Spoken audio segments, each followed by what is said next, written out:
Camera running? I hope so. Today is Monday. First, good day. My name is Martin Schweiger. I'm a patent attorney in Singapore. And I'm also a powerlifter. And I take you today with me to my daily walk. You know my goal, right, from the other episodes. At least 7,000 steps per day.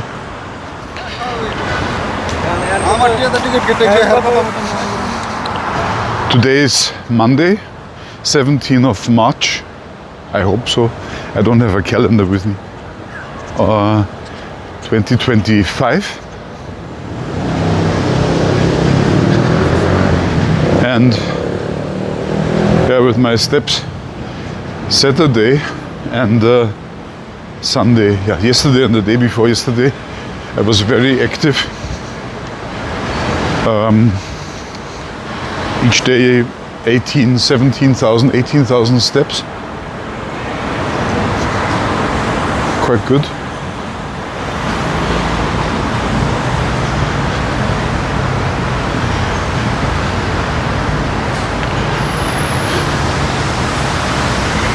Yesterday, Sunday, I did something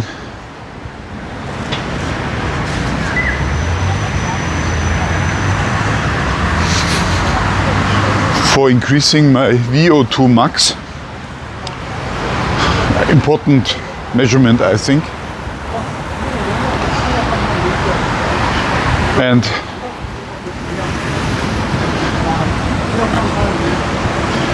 it's all about to get the body a better oxygen processing capability. Oh, very loud here.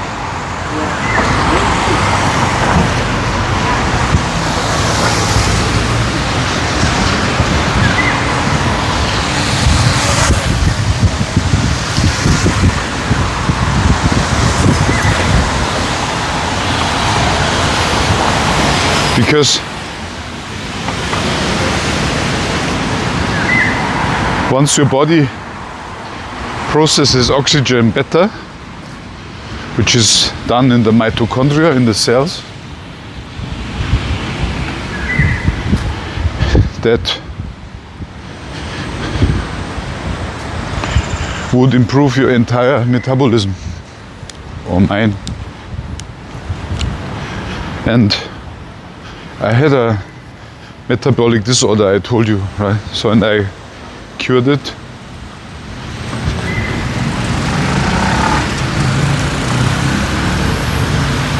By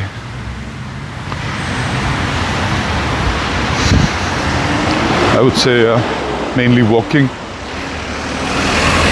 Changing my lifestyle is the overall.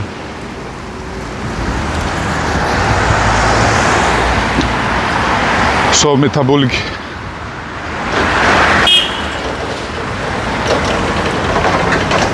health for promoting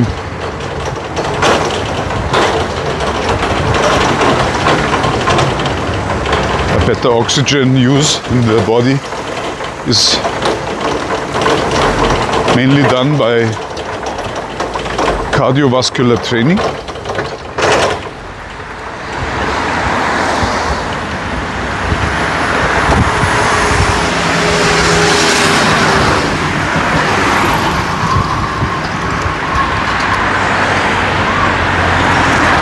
And it's done by sprints.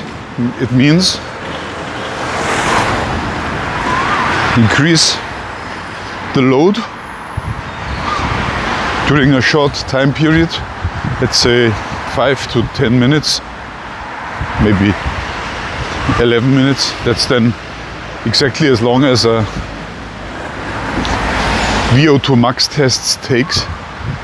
VO2 max test takes.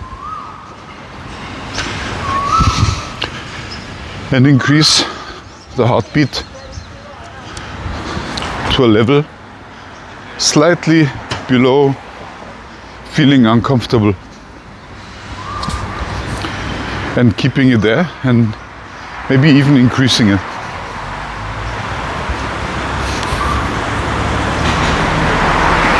I did it by walking up a mountain in Singapore. It's about 400 meters high. It's not a mountain, it's a hill, but still low. Nice. It means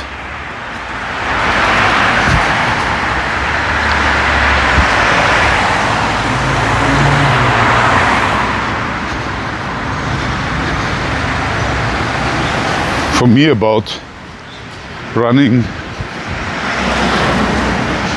12 minutes or so, 11 minutes upwards, and that's good enough. You don't need hours. If you do this, I would say 3 times per week,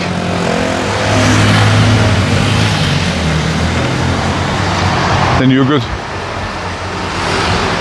The other 2 times, I try to do this maximum load hike once a week. The other 2 times I do that on a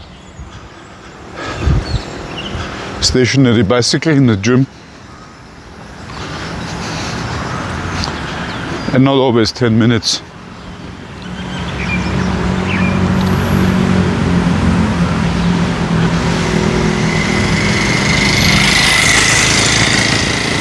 But at least 5 minutes for warming up before I do my weightlifting exercises, which is then 1 hour, 1.5 hours long.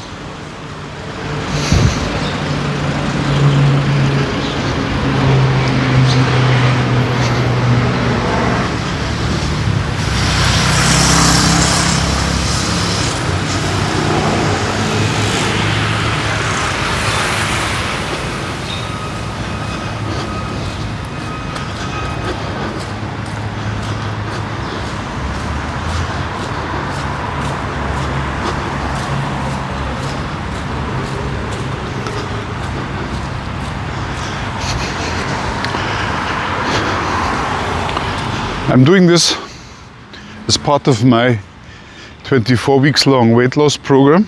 My goal is 12 kg in the 6 months.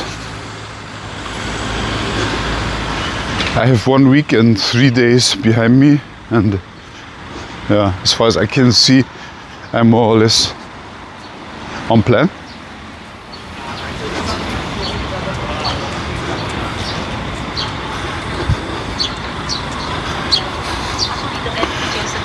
Which means half a kg less. Not so important, because my body weight, as measured often, can fluctuate plus minus 2 kg around a certain average. But anyway, what I do more is, I told you before, I regulate my weight loss by measuring my metabolic consumption, which is number 1, the basic metabolic consumption of my body that depends largely on the body weight. In my case, I have about 105 kg. That gives me 2,200 calories, more or less, that I need just to maintain my body weight if I don't move, plus the calories from walking and strength training. Yeah. If I consume always 700 calories more, on energy. No, spend 700 calories more energy than I consume in food, then that would result in a weight loss, and I don't need to measure much. Yesterday, by the way, I believe that's the best way to monitor weight loss, is your body shape. So yesterday I happened to stand in front of a mirror with my running shirt, my sports shirt, which is a bit too tight, but I could in the mirror see that my abs muscles were visible. I haven't seen those muscles for a long time, so I've lost belly fat, both inside and outside, under the skin, subcutaneous and visceral. So I'm on the right track.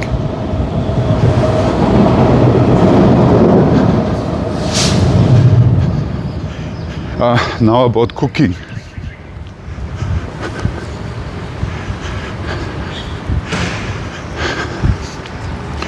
So I know I need about 2,200 calories per day food.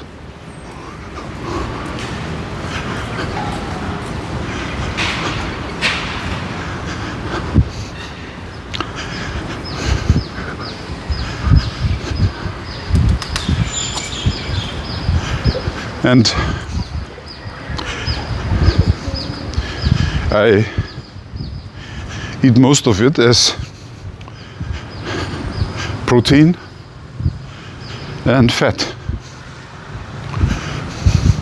No carbohydrates at all, if I can.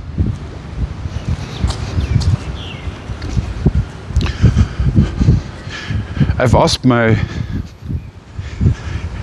health and fitness GPT that I've trained. The address is as a link in the comment section. I asked for a weight loss program plus for a diet and a weekly shopping list.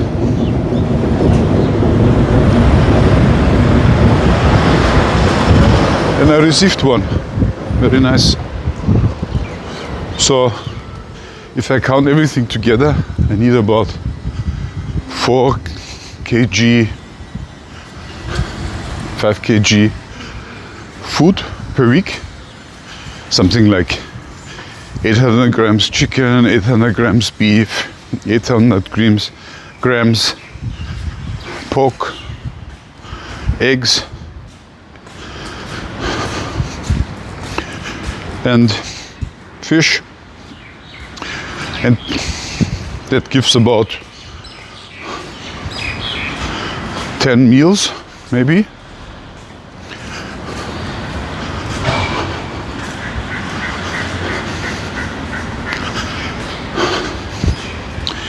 I'm eating on 6 days only because there's one full water fasting day, which is every Tuesday, tomorrow.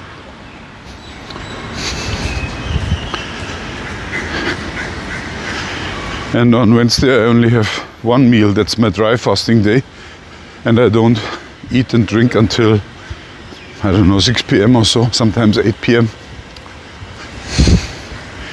So I have essentially 5.5 days for eating.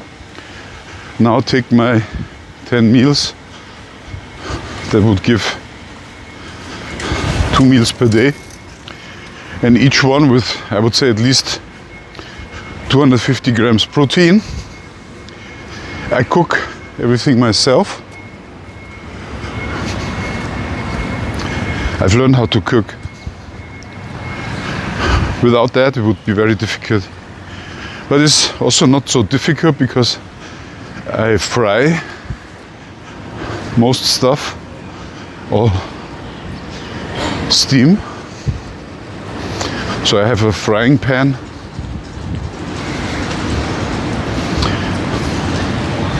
And I have a casserole.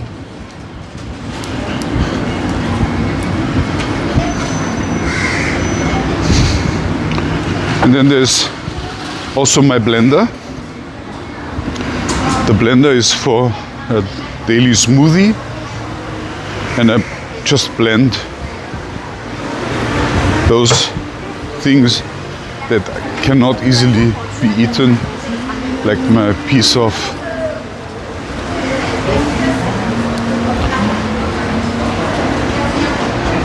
beetroot. Then I blend some protein powder. Yes, I take some protein powder. Then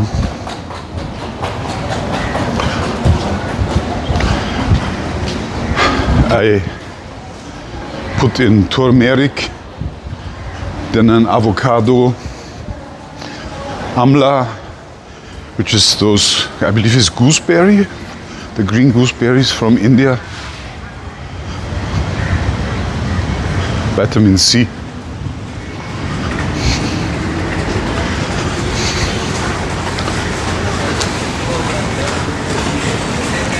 And that frying can be done even on a portable gas cooker. So essentially there's no excuse to not fry your stuff. I also have an oven, and I do my own chicken roast sometimes, maybe once every 2 weeks.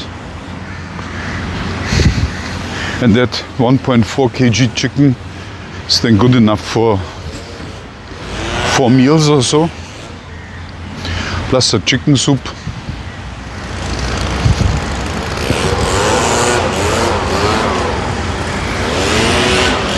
By the way, if you think that I'm hungry, no, I'm not.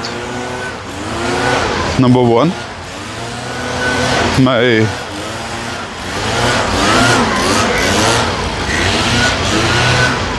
metabolic flexibility is such that my body fast goes into ketonic mode, and when my body burns ketones, then I'm not hungry. It's only the switch that causes problems, and the more often you switch, the faster you switch and the less hungry you are.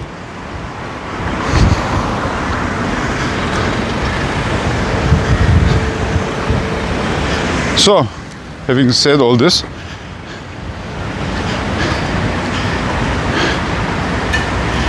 I'm down to very little kitchen utensils, and I cook all my meals myself. I don't think that I could possibly lose weight by eating in a restaurant. That would require a very sophisticated calories counting. And also there's always the danger that the restaurant gives you flour or sugar or starch into your food, and that would drive the blood glucose level up, and that would drive the insulin up, and that would prevent the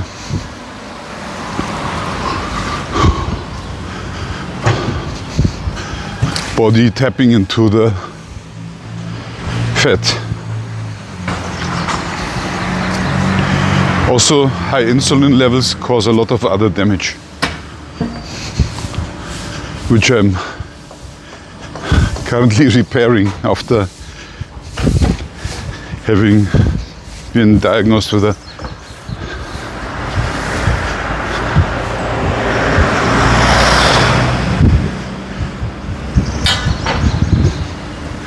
metabolic syndrome.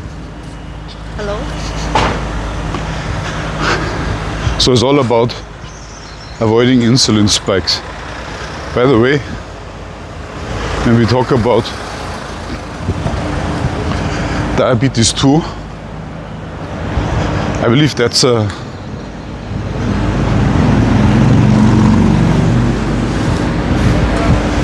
metabolic disorder, part of a metabolic syndrome.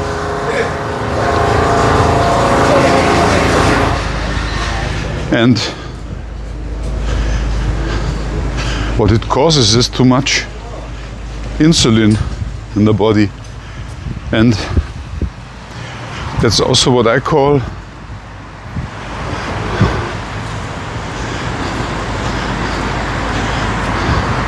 a symptoms-based medicine. If you give a patient more insulin to drive that blood glucose that you measure with a elevated blood sugar into the cells, so you give more of the damaging substance to the body, namely insulin, that it would produce because of a too high blood sugar level. So by giving a diabetes 2 patient, which in truth is a metabolic syndrome patient, by giving that patient insulin, you would do exactly the contrary of what is required, namely to leave away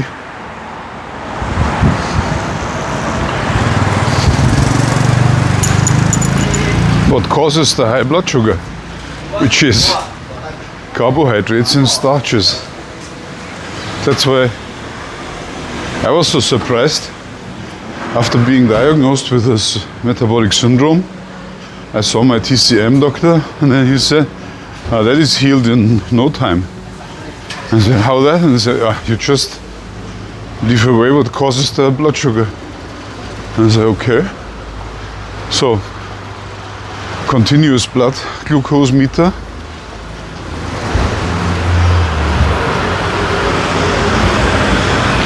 And watch what you eat.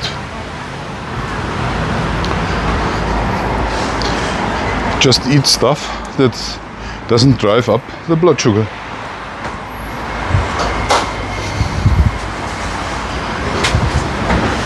And then another key insight that I had was in a very early stage when I had treated my metabolic syndrome. I was in a Vietnamese restaurant. I ordered something without sugar.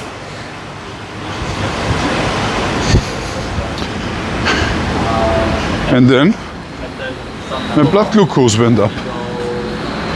And I went back.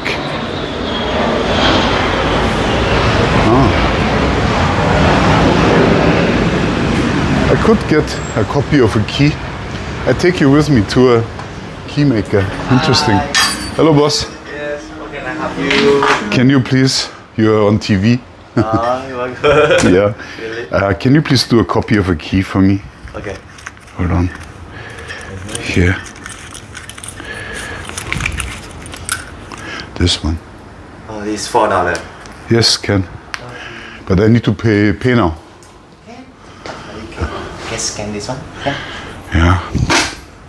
Okay, I need my phone now for making a payment in Singapore. You do this, so I switch off. Yeah, maybe I go outside. Understood. Not so loud. So that inside was with the Vietnamese restaurant. So I went back because my blood sugar went up, and I complained. And then with her bad English and sign language, she told me, like making a running gesture with her arms, run, run, run. And then, and what I did is, then I walked, and you know what? The blood sugar came down. So that was the most valuable insight that I had, and not even by a doctor, but by a restaurant owner, a lady, very nice lady. Yes, so much about food and restaurants. Be prepared when you eat in a restaurant that you need to do some extra work, and in order to get the blood sugar down when they give you stuff that is not. And also, eating in restaurants for me means wearing a continuous blood glucose meter, unless you really know that you can eat that, and that means you have tried it out before. Okay, for 25 minutes over.